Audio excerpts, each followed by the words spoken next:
Olá, meu irmão querido, minha irmã, sejam bem-vindos ao nosso podcast da comunidade Bom Pastor, Partilha entre Irmãos, o nosso tempinho de estudo da palavra, em que a gente mergulha um pouquinho mais nas águas, nessa fonte inesgotável de riquezas que é a palavra de Deus e que ilumina a vida da gente, faz a gente pensar de um jeito melhor. Se você tá com a gente, dá aquele joinha aí para que a gente possa alcançar mais pessoas. Se você quiser, ao longo da partilha, fazer o seu comentário, partilhar com a gente também, escreve aí e a gente vai juntos se encantar um pouquinho mais com a palavra do Senhor e aquilo que Ele tem a dizer para nós nesse dia. Laura, minha irmã, tudo beleza? Tudo caminhando? Estamos em agosto ainda. Pois é. Não acaba agosto, né?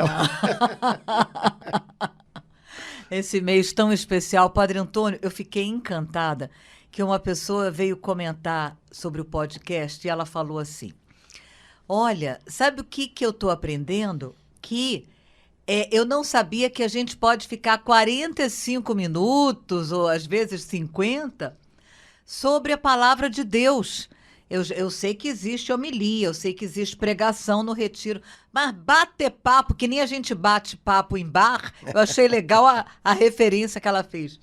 Sobre a palavra de Deus, então eu já fiz muito isso em novela. Eu achei assim tão singelo da parte dela, tão sincero.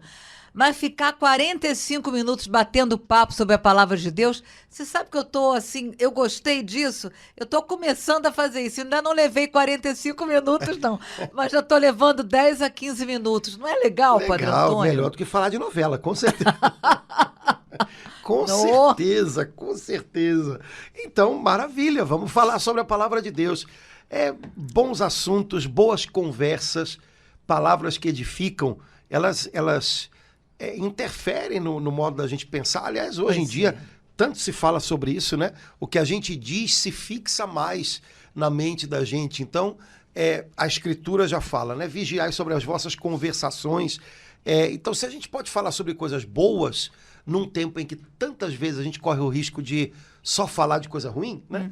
Isso vai arrumando a cabeça da gente de um jeito melhor, de um jeito mais positivo, não no sentido de pensamento positivo, mas no sentido de encarar aquilo que de fato é bom e que ajuda a gente a viver de maneira mais equilibrada. Então, vamos fazer isso. Pelo visto, faz bem para a cuca e para o coração da gente, né? Padre Antônio, posso falar o que está no meu coração?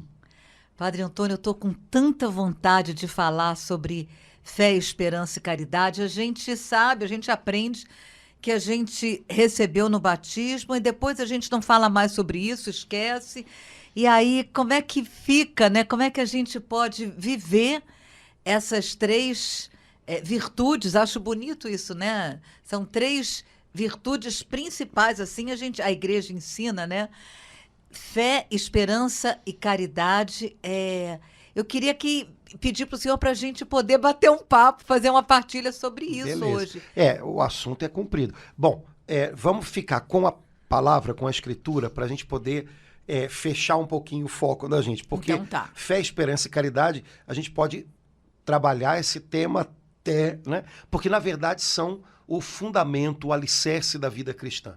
As demais virtudes, o nosso caminho com Deus, tudo, a nossa vida de oração, tudo se baseia sobre fé, esperança e caridade, né? Você lembrou bem, essas três coisas juntas são chamadas pela igreja de virtudes teologais. Virtude é uma palavra em português que vem do latim e que pode significar também força.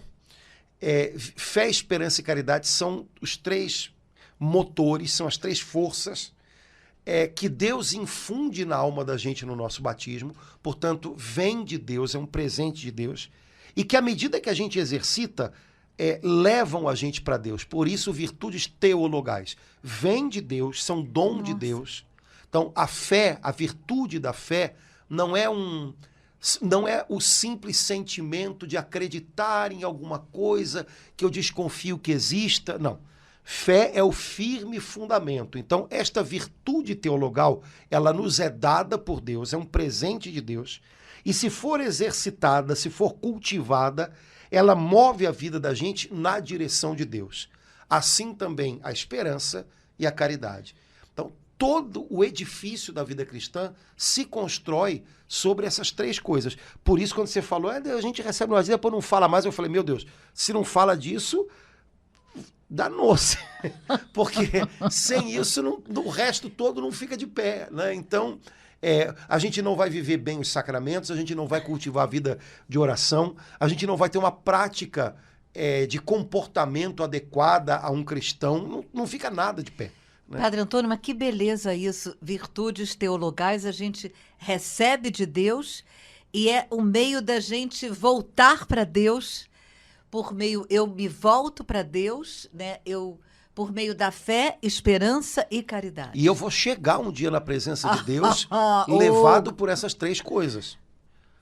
Não tem outras. Né? Fé, esperança e caridade. Lembrando que essas palavras significam mais do que a gente está acostumado. Infelizmente, algumas palavras no uso cotidiano, assim, elas perdem a força.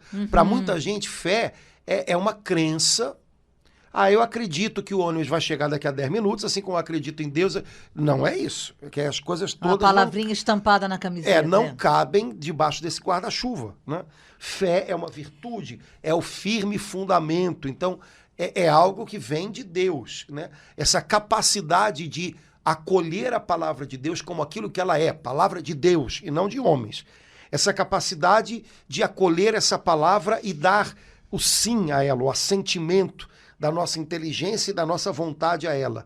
Essa capacidade de tornar essa palavra viva em nós, dita para nós, e por ela gerar confiança, abandono, entrega nas mãos de Deus.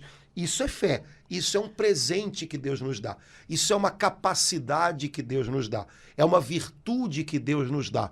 E a todos, né, Padre Antônio? A todos que são batizados. E exercitando esta virtude, eu sou conduzido por ela, eu sou levado por ela a uma vida com Deus e a uma eternidade com Deus. Padre Antônio, essas pessoas que a gente vê, assim, pelo menos eu tenho visto, apesar de viver na igreja, mas eu vejo muita gente afirmando isso, eu não tenho essa fé.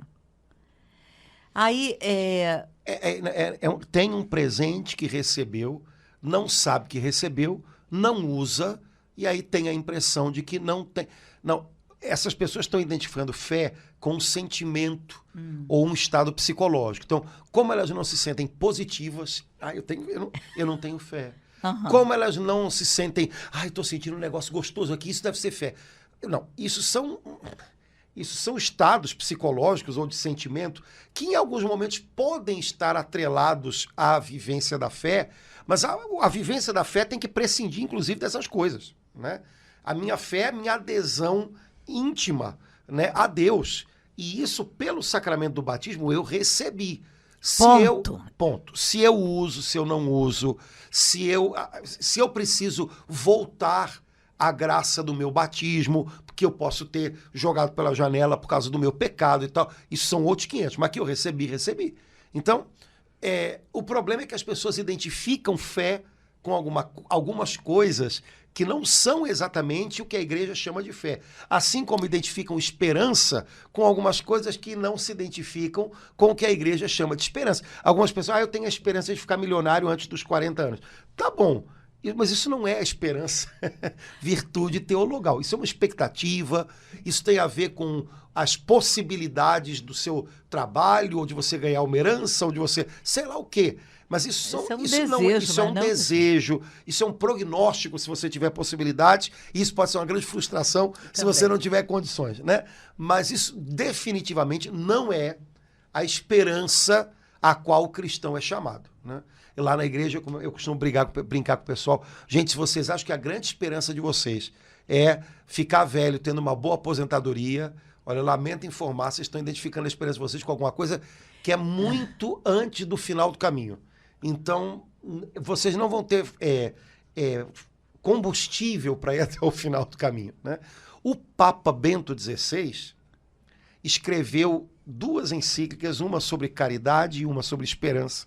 e escreveu uma terceira, que na realidade foi assinada pelo Papa Francisco, porque estava pronta e o Papa Francisco só deu uma arrumadinha ali e promulgou, justamente sobre as 3 virtudes teologais. Sobre as 3 virtudes? Então, fé, esperança e... Perdão, caridade, esperança e fé. Então, pessoal que gosta aí de internet, procura lá no site do Vaticano as 2 encíclicas do Papa Bento XVI, uma sobre caridade, outra sobre esperança, e a primeira do Papa Francisco sobre fé, que na verdade quem conhece o jeitinho de falar do Bento XVI percebe logo que era dele, o Papa Francisco só fez uma pequena introdução, uma coisa em outra. Tal é a importância dessas coisas para a vida cristã. Sem isso, não tem vida cristã. Caridade é a mesma coisa, né? Algumas pessoas pensam, fazer caridade, ou então caridade, sei lá o que pensa. Caridade, na verdade, significa amor. Amor, então, nem se fala, né? O que o pessoal entende com a palavra amor, né? Mas, ora, amor, caridade, é uma virtude, ou seja, é um potencial, é um poder de impulsionamento da nossa alma que nos foi dado por Deus no dia do nosso batismo e que, sendo exercitado, sendo assumido por nós e exercitado por nós, nos levará a Deus. Então, essas 3 coisas que interagem, elas existem juntas, né? Elas nos vêm de Deus e nos levam para Deus. Amei isso. Né? Padre Antônio, o senhor sabe que aquela live que o senhor fez há 2 meses atrás com aquelas irmãs me ajudou a ter, assim, uma nova compreensão da palavra caridade, porque o nome da congregação é Filhas da Caridade do Preciosíssimo Sangue de Cristo. Eu falei, peraí, caridade do Preciosíssimo, o que é isso? Então ela ampliou, assim, me deu uma nova experiência dessa palavra caridade que é tão... né? Mal entendida e que é sinônimo de amor. E aí quando a gente fala de amor, aí é que bagunça tudo mesmo, porque o pessoal abusa da palavra amor, né? E para falar de tudo, coisas que até de amor só tem o nome, porque não tem mais nada a ver, né? De fato, caridade é esse tipo de amor de Deus que só Deus pode nos ensinar, né, a ter, porque só Ele pode nos dar, nos preencher com essa caridade. E vamos dizer assim, é o amor modelo, né? É o amor primordial, porque é o amor do tipo que Deus tem. E é o amor que deveria inspirar todos os outros tipos de amor que um ser humano pode sentir. Quando a gente normalmente faz o contrário, né? A gente imagina amor, qualquer coisa, e a gente usa aquilo como modelo e depois dá errado, né? Peraí, se essa palavra amor faz sentido, deve ter um modelo de amor, deve ter um tipo de amor que é o original, que é o mais profundo, é o mais poderoso. Exato. Esse amor é o amor de caridade, é o amor que Deus tem. Portanto, esse é o modelo que a gente deve usar em vários tipos de amor, ou seja, em vários tipos de relacionamento. Relacionamento familiar, relacionamento com amigos, relacionamento com o próximo, né, que não faz parte de um círculo mais chegado. Todos esses amores devem ser insuflados desse amor original, que é o amor que só Deus é capaz de ensinar para a gente. Padre Antônio, assim, para nos ajudar, na Bíblia acho que tem alguns trechos que falam das 3 virtudes, né? Sim. São Paulo costuma usar, em algumas passagens, as 3 juntas, né? Porque, na verdade, as 3 trabalham juntas. São Paulo diz na primeira carta aos Coríntios que, no fim, permanecerá a caridade, a fé e a esperança passarão, né? Porque já se realizarão, né? Mas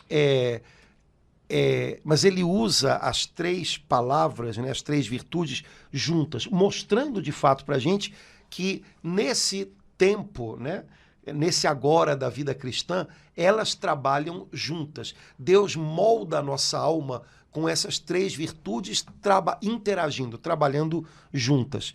E é o texto que eu acho que agora a gente pode dar uma olhadinha. Na primeira carta aos Tessalonicenses, essas palavrinhas aparecem juntas e elas aparecem com algumas palavrinhas em torno, né, com alguns adjetivos, né, em torno, que eu acho que ajudam muito a gente a entender um pouquinho o significado cristão dessas 3 palavras, né? Então, se o pessoal que está em casa com a gente ou em algum outro lugar tiver acesso à Bíblia, se a gente pudesse dar uma olhadinha agora na primeira carta de São Paulo aos Tessalonicenses, capítulo 1, versículo 3 em diante, né? A gente poderia descobrir algumas coisas muito legais. Então, primeira carta aos Tessalonicenses, que possivelmente é o primeiro texto cristão que ficou escrito e que perdurou na história, né? Primeira carta aos Tessalonicenses, capítulo 1, a partir do versículo 3. O apóstolo Paulo diz assim: com efeito, diante de Deus nosso Pai, pensamos continuamente nas obras da vossa fé, nos sacrifícios da vossa caridade e na firmeza da vossa esperança em nosso Senhor Jesus Cristo, sob o olhar de Deus, nosso Pai. Nossa, que beleza! Olha, já tem muita coisa aqui. Primeiro, São Paulo começa a primeira carta aos Tessalonicenses dizendo aos cristãos de Tessalônica que ele reza por eles e que ele agradece a Deus por eles, né? No versículo 2, o apóstolo Paulo diz: não cessamos de dar graças a Deus por todos vós e de lembrar-vos em nossas orações. Já acho isso lindo. Paulo lembrava dos Tessalonicenses e a lembrança dos Tessalonicenses era para ele motivo de gratidão, louvor a Deus. Então, primeira coisa legal, exercício, dever de casa. Diante do Senhor, em oração, a gente lembrar de pessoas cuja lembrança seja para a gente motivo de louvor e de gratidão ao Senhor. E bem dizer a Deus por elas.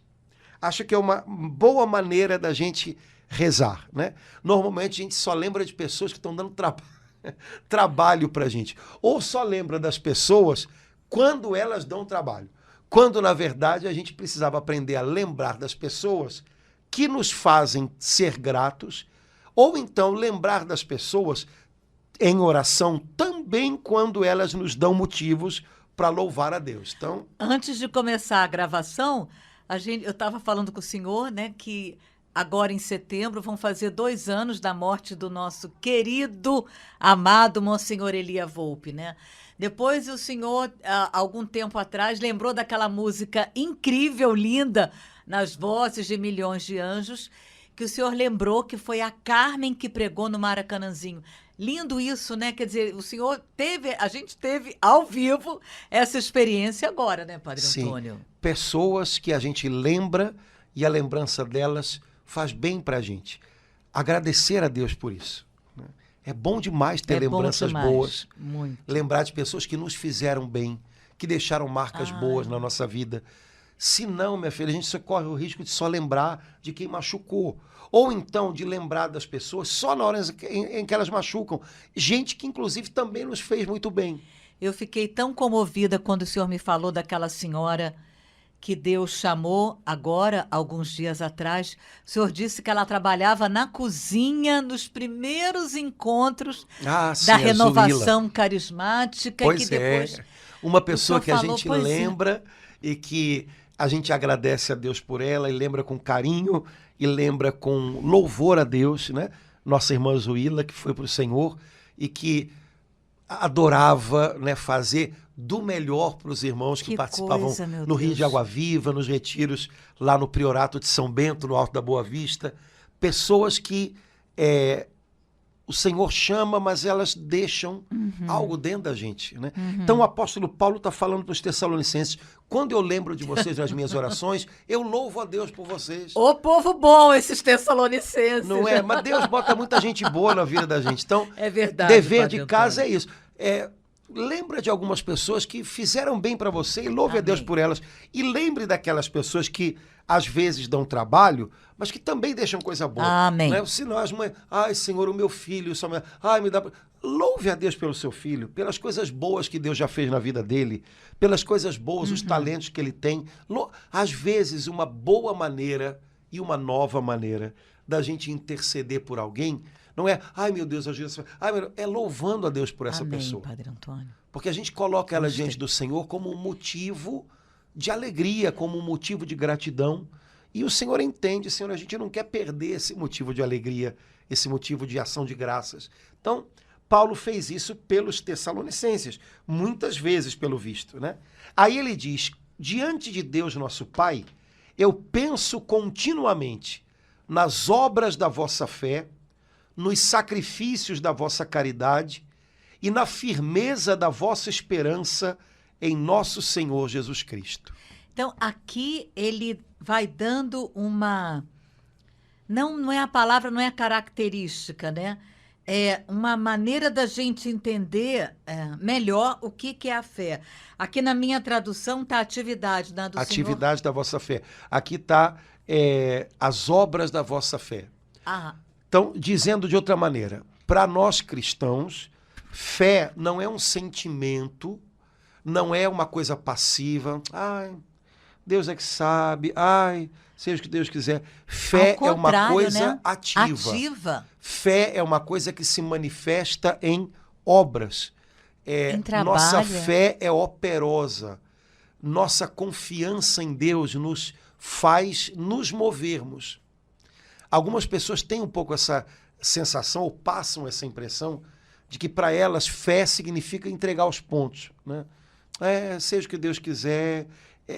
Na verdade, não é um entregar-se a Deus, é um entregar-se às situações. Quando, na verdade, fé significa confiar em Deus e, por causa dessa confiança em Deus, viver e fazer o que é possível. E, de repente, como diz São Francisco, você começa a perceber que você está fazendo até o que não era possível. Padre Antônio, com isso que o senhor falou, eu fui lá na Madre Teresa de Calcutá. Quando a gente toma conhecimento naquele livro que ela exercia toda aquela atividade com aqueles irmãos, né, de rua, sem sentir absolutamente nada. Foram 50 anos, eu acho. Movida de fé. Movida por fé, não por sentimento. Ela, várias vezes, ela descreve o que a gente chama, né, na teologia de uma noite escura, né, da alma. Ela não sentia as coisas. Mas pela fé, no íntimo, no profundo, ela sabia. Então, ela se movia. Ela se movia por aquilo que ela sabia por fé. Não que ela sabia por uma equação de matemática e nem por aquilo que ela sentia. Ai, tá gostoso, vou fazer o bem para todo mundo. Não era assim que funcionava, né? Era por fé, né? Uma fé que te une a Deus e que te faz se mover mesmo quando você não sente muito. Então, a fé, por isso que o senhor está falando da Madre Teresa, e que é santa, vou corrigir, Santa Teresa de Calcutá.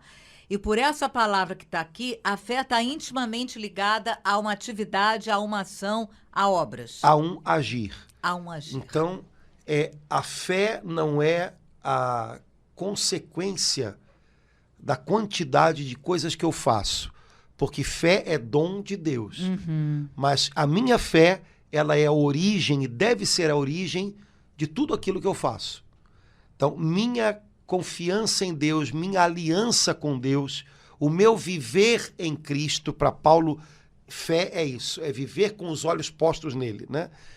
Isso deve ser a origem daquilo que eu faço. Uhum. Então, fé tem a ver com obras, ou como ele diz aqui, com atividade. Não porque a fé é um resultado das coisas que eu faço, porque fé é um presente de Deus que me capacita a responder, a corresponder ao que ele fez por mim.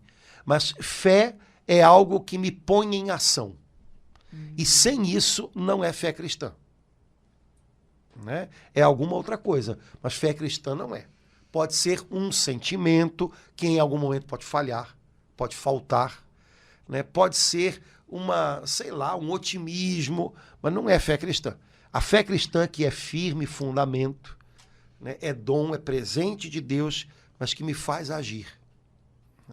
Então, eu devo agir em consequência à altura da minha fé. Primeira coisa, né? A gente poderia falar 1 milhão de outras coisas sobre fé, mas vamos ficar com isso, porque é o que está dizendo aqui na carta aos Tessalonicenses, né? É a atividade da fé ou as obras da fé. Com relação à caridade, a palavra que o apóstolo usa é sacrifício. Então, Penso continuamente nos sacrifícios da vossa Nossa. caridade. Aí está como? O esforço da vossa caridade. Não. Sacrifícios da vossa caridade. É muito mais claro, Porque né? sacrifício é mais do que esforço, né? É. Caridade é o tipo de amor que Jesus nos manifestou, portanto é o amor que há no coração de Deus. Portanto é um amor sacrificial, Como o dele. né? É um amor que esquece de si próprio pelo outro. Esse é o amor de Jesus por nós. Padre Antônio, tem um versículo no Salmo que fala, acho que é o Salmo 4, sacrificai o que é justo. Uhum. E É ao isso. Senhor oferecer. Sacrifício. A gente costuma. Eu não sei o que passa na cabeça das pessoas com essa palavra, né? Sacrifício às vezes significa para algumas pessoas uma tarefa difícil. Ou uma tarefa que a gente não queria estar fazendo. Quando na verdade sacrifício é ofertar. No Antigo Testamento, ofertar Muda algo. tudo. No Novo Testamento, ofertar-se. Ofertar a si. Jesus nos salvou oferecendo a si próprio. Então ele se apresentou ao Pai e apresentou ao Pai a sua dor, o seu sacrifício, a sua entrega, aquilo que fizeram com ele, mas que ele abraçou e tornou oferta. E essa oferta generosa de Jesus, esse dar-se de Jesus, cobriu o nosso egoísmo, o nosso pecado, e foi muito além, né? E abriu um novo horizonte para o coração de cada um de nós e para a humanidade. Portanto, o sacrifício, a oferta de si, de Jesus, invadiu o mundo, encheu o mundo e transformou o mundo. E depois a palavra sacrifício é sacri facere, né? Fazer algo santo. Então, quando você torna o seu amor um sacrifício, ou seja, quando por amor a Deus e àqueles que Deus confiou a você, você faz a oferta de si mesmo a Deus e às pessoas. Se tirar Deus do meio do caminho, também esse amor vira outra coisa, viu? Quando você faz a oferta de si próprio, aquilo que você está vivendo se torna algo sagrado. Ou seja, oferecido a Deus. Tem um valor novo, tem um peso novo, tem um poder novo, tem um valor novo. É diferente. Pode parecer externamente igual a todo o resto, mas tem um valor novo. É algo santificado, é algo tornado sagrado pela oferta que você faz de si mesmo a Deus. Oferta que Deus acolhe, e o que se torna dele é novo, é sagrado.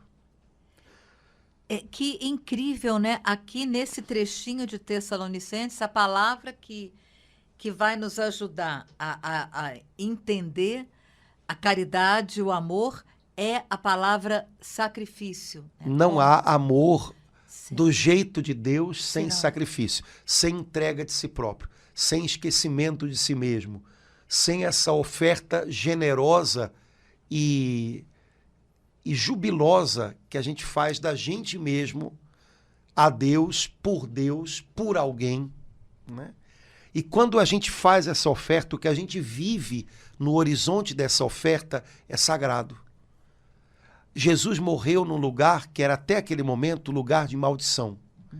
Mas Jesus tornou a cruz um altar, porque a oferta que ele fez de si próprio tornou a cruz, que era lugar de maldição, lugar sagrado. Esse sacrifício relacionado com amor, a gente pensando numa mãe, né, que cuidando do seu bebê, a gente compreende bem, né, a gente vendo a mãe acordando às 3h da manhã, morrendo de sono, pedindo a Deus, pelo amor de Deus, para dormir mais 1 hora, mas ela se levanta com um novo vigor para ir amamentar o seu bebê, dormindo, amamentando seu bebê e sabendo que daqui a 3 horas vai acordar de novo. A gente entende bem isso, né? E aí esse gesto é sagrado. Esse gesto é sagrado. Nossa. A gente está perdendo muito a dimensão do sagrado. O sacrifício né, é um gesto. na nossa vida, no nosso dia a dia. Né? Por isso, uma família, no fundo, toda ela é algo sagrado, porque uma família é algo cuja matéria-prima é esse amor sacrificial do marido pela esposa, da esposa pelo marido, dos pais pelos filhos, dos filhos pelos pais. De um irmão. Né? Então, uma família cristã, a matéria-prima que a constrói, que a mantém de pé, é esse amor de sacrifício. Portanto, ela é algo sagrado. E se a gente tira esse olhar, se a gente perde esse olhar, as coisas ficam banalizadas demais. A gente tem que tomar cuidado com essa superficialidade, com essa banalização de tudo, né, que pode acontecer quando a gente perde de vista, né, o sentido sagrado que há em tantas coisas, né, que devem ser cuidadas desse modo. Né? Então, o amor cristão, a virtude teologal da caridade, é esse amor que vem de Deus, que nos invade, que nos refaz, que nos muda e que nos impulsiona também a agir do jeito de Cristo. É um amor sacrificial. Isso nos faz, assim, compreender que, de uma forma, que tudo isso que é totalmente contrário, né? O que o mundo fala, né? O que a gente ouve de bate-papo na rua, na internet, no Instagram, nas televisões, né? É entender que esse amor, caridade que Deus nos deu, essa virtude teologal, ela está intimamente ligada ao sacrifício. É um amor que sacrifica. Sacrifica-se. Assim. Que se sacrifica. Não é para a gente não pensar que... Sacrificar o outro, não. O mundo ensina a gente a fazer isso. Padre Antônio. Sacrificar o outro no altar da nossa vontade própria, do nosso capricho. E como? E como? Ai, né? Jesus. A gente sacrifica pessoas no altar da nossa, do nosso egoísmo, né? Então, vai sacrificando as pessoas.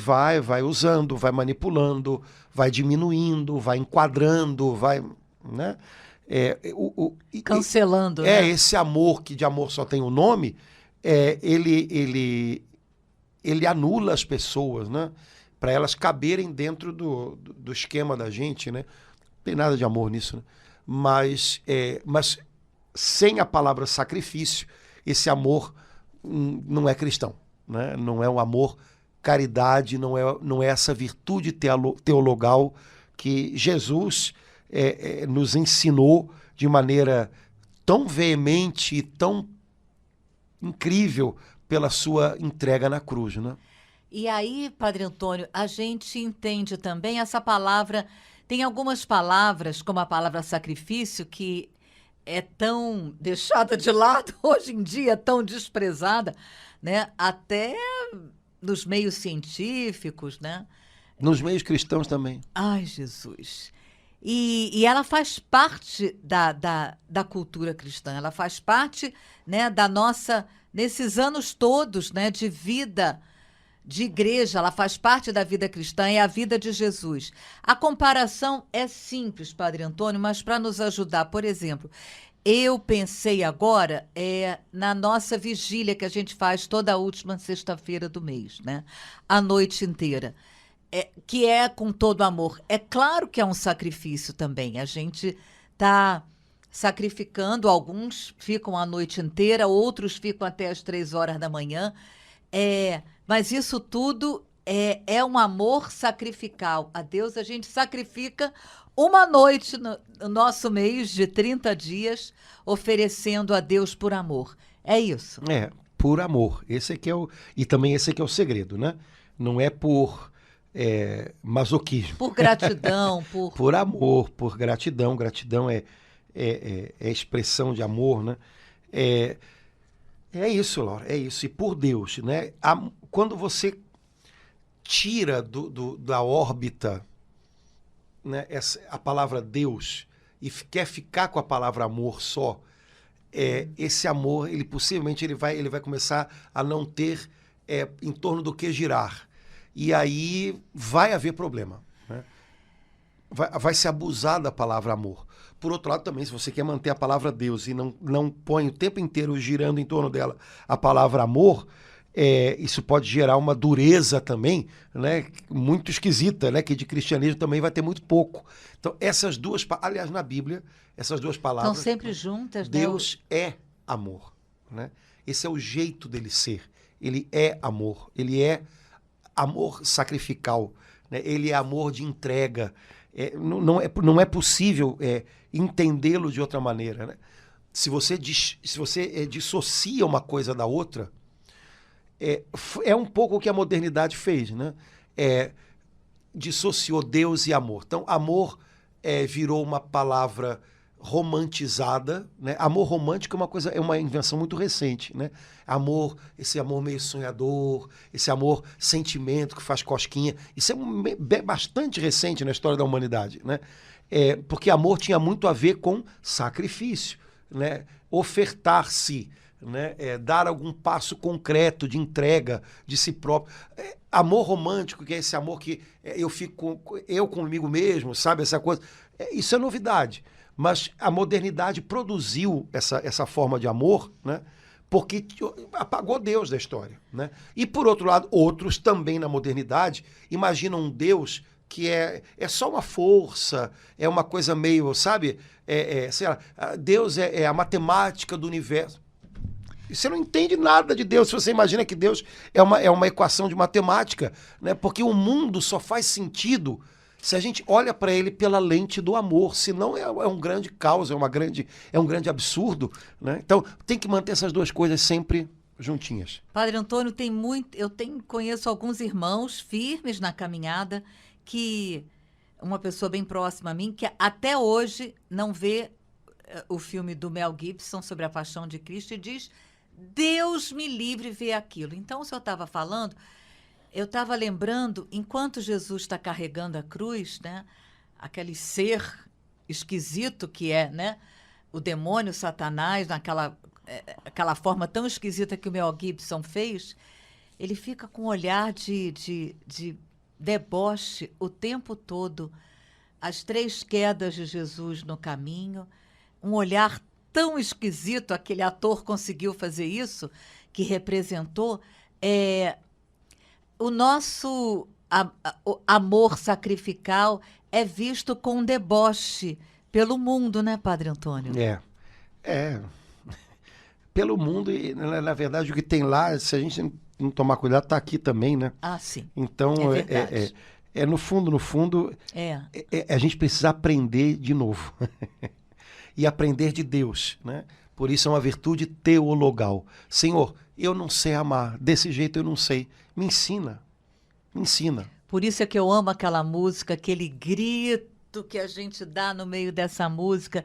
Vem Espírito, eu quero amar, eu quero ser o que Deus quer, porque isso é... Sem ele a gente não sabe, não. Sem ele a gente faz uns remendos, a gente faz uns arremedos de amor. Mas, então a gente pode pedir: Senhor, o Senhor derramou esse amor um dia sobre o meu coração, mas eu não soube, eu preciso aprender, eu quero aprender, me ensina, né? E ele ensina, né? Ele veio para isso, né? Então, e aí, Laura, termina aqui a tríade, o apóstolo dizendo: penso continuamente na firmeza da vossa esperança em nosso Senhor Jesus Cristo. E aí é legal porque esperança está ligado a 2 coisas: firmeza e em nosso Senhor Jesus Cristo, né? A esperança do cristão é uma âncora que está fincada em Jesus Cristo e que dá firmeza, né? Olha a palavrinha que está na minha, que eu amei. Perseverança. Da vossa esperança. O Papa Francisco, quando esteve na jornada aqui no Rio, há 10 anos atrás, né? Eu não lembro em qual discurso que ele falou, mas eu lembro que ele disse uma coisa muito legal. Ter esperança uma vez não é algo tão grandioso. Manter a esperança, esse é que é o desafio. E, de fato, manter esperança, perseverar em esperar, mesmo quando humanamente parece que as oportunidades estão perdidas, os prognósticos não estão se verificando, mas continuar esperando em nosso Senhor Jesus Cristo aquilo que Ele tem para nós, esse é o desafio. E isso é a nossa vida, né? A gente diz tão lindo na missa, né?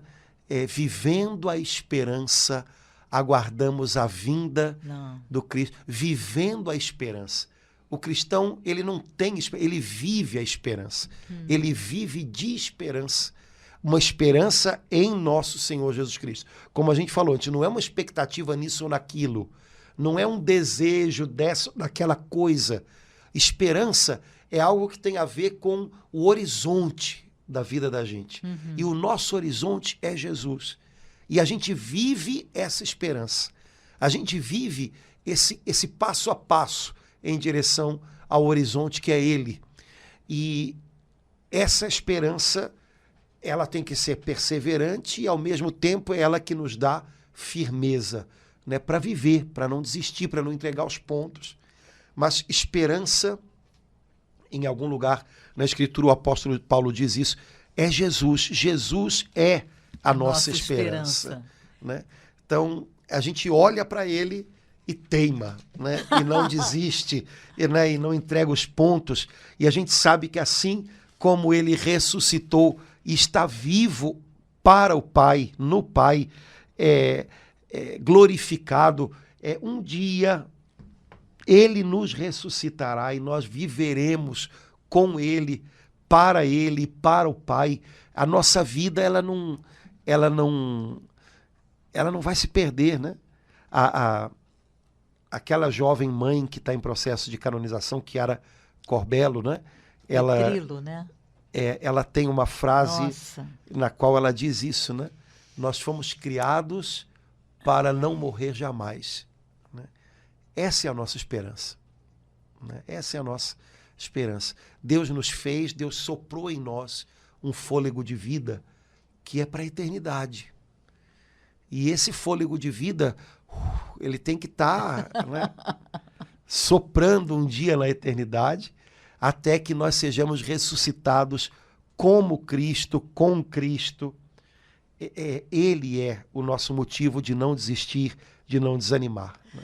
Padre Antônio, eu lembrei que nessa mesma carta, na primeira de Tessalonicenses 5:8, veja como está aí na sua versão da Bíblia Ave Maria, aqui na Bíblia de Jerusalém, ele está falando do capacete da esperança. Como é que está aí a primeira de Tessalonicenses 5:8? Ele fala das três, né? Isso, nós, ao contrário que somos do dia, somos sejamos sóbrios, tomemos por couraça a fé e a caridade e por capacete a esperança da salvação. Bonito isso, hein?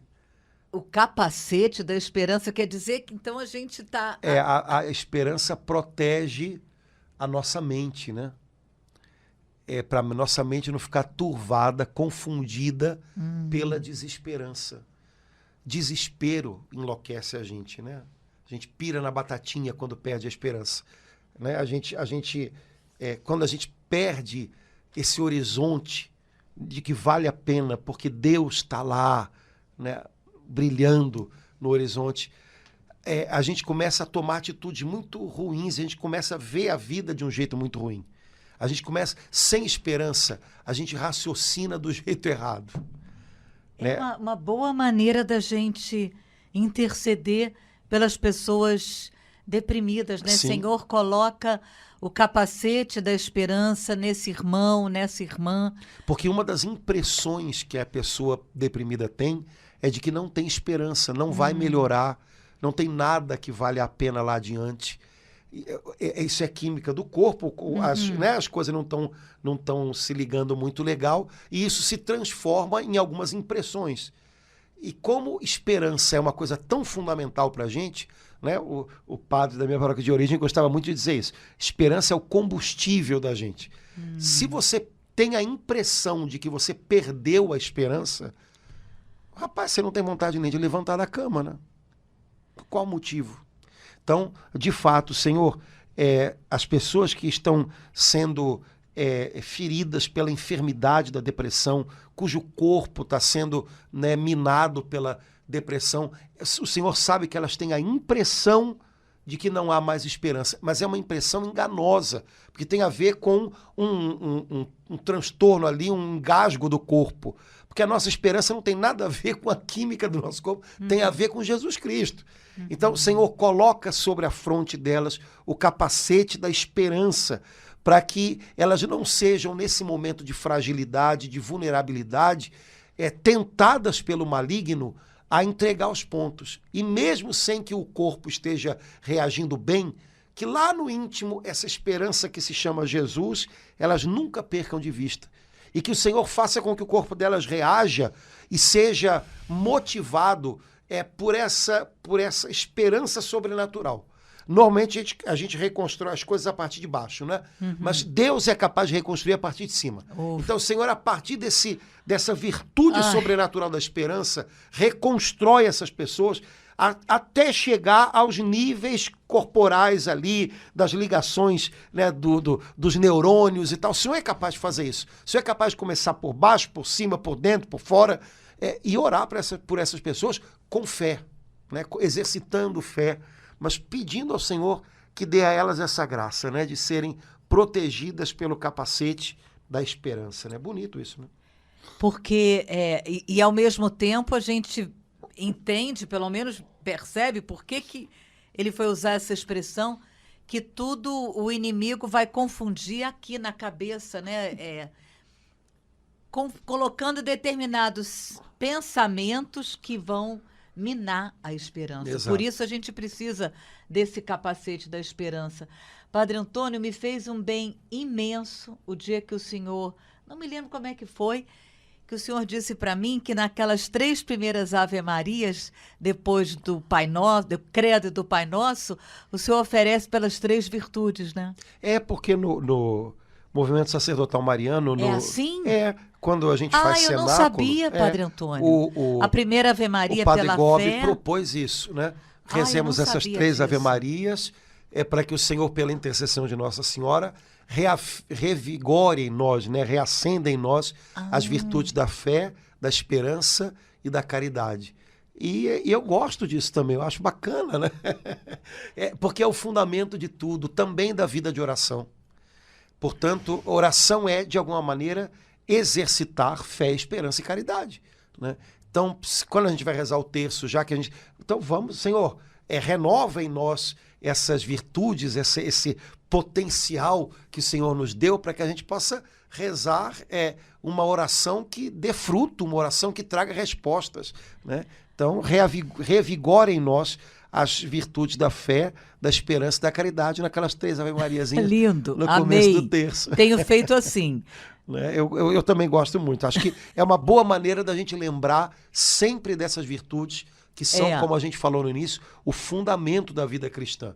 Então, acho que vale a pena, fica aí como sugestão também para os irmãos que desejarem colocar na sua devoção do terço esse pedido naquelas 3 Ave-Mariazinhas no começo, que o Senhor renove em nós esses dons que são tão necessários. E eu não sabia que era do movimento sacerdotal mariano. Que beleza. A gente aprende, viu? Laura, vamos ficando por aqui, senão o pessoal vai embora e deixa a gente sozinho aqui, viu? Irmãos, esperamos que possa ter ajudado os irmãos a revigorar o coração. Deus abençoe muito e que o Senhor renove nos nossos corações fé, esperança e caridade. Amém. Até logo, gente. Tchau, tchau. Tchau, irmãos.